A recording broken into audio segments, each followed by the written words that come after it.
In storytelling, the genre of romance has two definitions. In its origin, romance, derived from the word Roman, means an adventure, a quest. All roads lead to the improvement of the hero in the romantic myth. In the modern sense, romance is most commonly understood as a love story.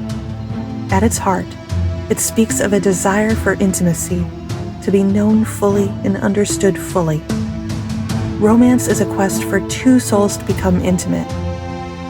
The sequel trilogy is romance in both its definitions. It is the monomyth and the journey to love.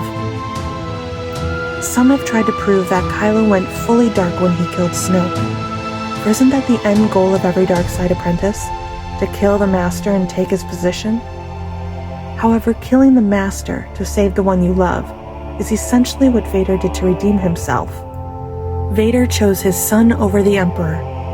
He chose his son over the Empire. In performing that act of love, he was allowed to join the Force as Anakin Skywalker, in manifestation as a Jedi, despite the years of genocide and evil committed as a Sith Lord. Compassion saved the Father, the Son, and the galaxy. Like his grandfather, Ben Solo chose a loved one over his master. He rescued Rey from death's grip, just like another brave and noble knight who rescued his fair maiden. Many have seen by now that Kylo's lightsaber forms a red cross. Now hold that flaming red cross against the snow of Starkiller Base or the salt of Crate, and you form the shield of St. George, the patron saint of England. There are many different versions of the St. George and the Dragon story, yet all versions contain certain key elements and share those key elements with events in the sequel trilogy. A town in trouble decides to sacrifice its children in order to satisfy the hunger of the dragon. The dragon comes and fills the town with smoke from its mouth. This particular dragon here is a snake-like dragon with hypnotizing eyes that mesmerize its prey. St. George sees a maiden tied up and bound, offered up as a sacrifice to the dragon, and decides he must save her. As the knight confronts the dragon, it seeks to distract the knight, yet the knight is focused upon killing his enemy. He takes up his weapon and cleaves that serpentine dragon in two. The knight freed the maiden and the country from the grips and jaws of this monster, and later married the maiden he saved. From the imagery of Kylo Ren's saber to the events of the throne room scene, there's no mistaking that Ben Solo parallels St. George, the icon of the knight in the dragon-slaying monomyth. Many have wrongly accused Disney of abandoning Joseph Campbell's template, yet St. George and the Dragon graces the latest cover of The Power of Myth. In that legendary interview, Campbell's reflection on dragon slaying and its effects on the hero uncovers the deeper psychological journey of Ben Solo. The first stage in the hero adventure, when he starts off on adventure, is leaving the realm of light, which he controls and knows about, and moves toward the threshold. And it's at the threshold that the monster of the abyss comes to meet him. Then there are 2 or 3 results. 1, the hero is cut to pieces and descends into the abyss in fragments, to be resurrected, or he may kill the dragon power. But then he tastes the dragon blood, that is to say, he has to assimilate that power. Ben does both. Psychologically, the dragon is one's own binding of oneself to one's ego, and you're captured in your own dragon cage. You must break that dragon, open him up, so that you can have a larger field of relationships. Ben Solo killed the dragon, and by becoming the supreme leader, he assimilated the power. However, his journey is not complete. The snake's venom still corrupts his heart and mind, and both must be purified to fulfill his destiny. The knight must conquer his ego in order to fulfill the intimacy of romance, for love conquers the tyranny of the ego. The core of the monomyth is the quest for one's character to be refined.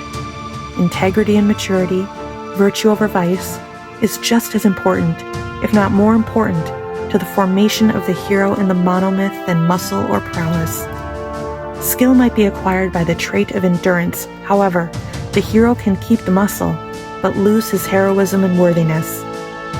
Defeating frost giants did not make Thor worthy of his hammer.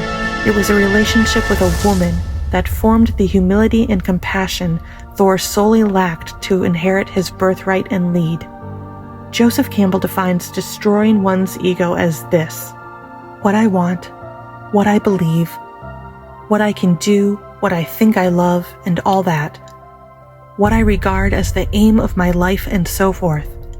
It might be too small. It might be that which pins you down. And if it's simply that of doing what the environment tells you to do, it certainly is pinning you down. And so the environment is your dragon, as it reflects within yourself. In order for Ben Solo to have a relationship with Rey, he must free himself of his ego, Kylo Ren, his selfishness, his ambition, the things that feed his rage, for that's what a man must do in order to win the fair maiden. He must mature. He must cross over from beast to man, from boy to husband.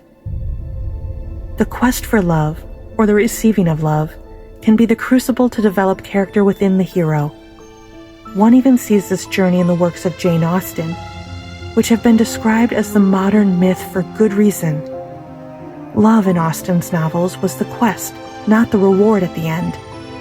The journey of loving another over oneself defeated the beast within, his pride or her prejudice, his entitlement or her impulsivity. You also see the man destroying his ego for the sake of love in Disney's adaptation of Beauty and the Beast. Lindsay Ellis, in her video essay, Is Beauty and the Beast About Stockholm Syndrome?, made this observation: Disney's modern adaptation of the story is more about the beast than the beauty. In all other versions of this fairy tale, it is the beauty's job to see the man inside, to look beyond the grotesque of the physical and see the beauty in the heart of the beast. In Disney's tale, it is the beast maturing to manhood due to his love for Belle. After all, maturation of the adolescence is what Pride and Prejudice, Beauty and the Beast, and Star Wars all have in common. Ben and Rey are on that same journey to love, a self-sacrificial love that puts another before oneself. Just as the beast had to put Belle before himself by letting her go tend to her ailing father, Ben must sacrifice everything and perform an act of utter selflessness in order to win back Rey's affection. He must kill the Dark King Kylo Ren to free the man inside the monster. The beast matured and learned from his crimes, for he himself was a prisoner of his errors.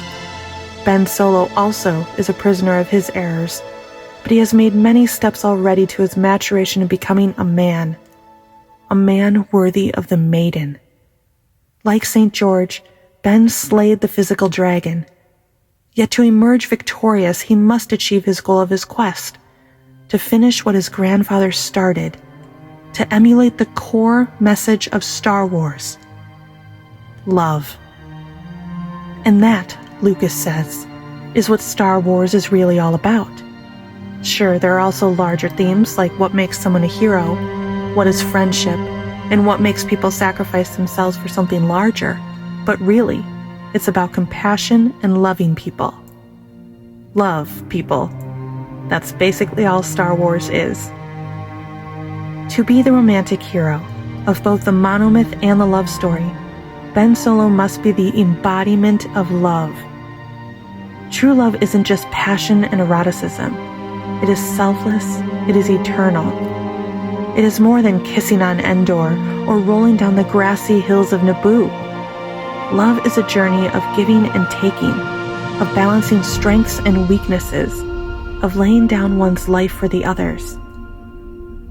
In the Greek language, there are 4 loves in the human experience: unconditional love, familial love, friendship, and passionate love.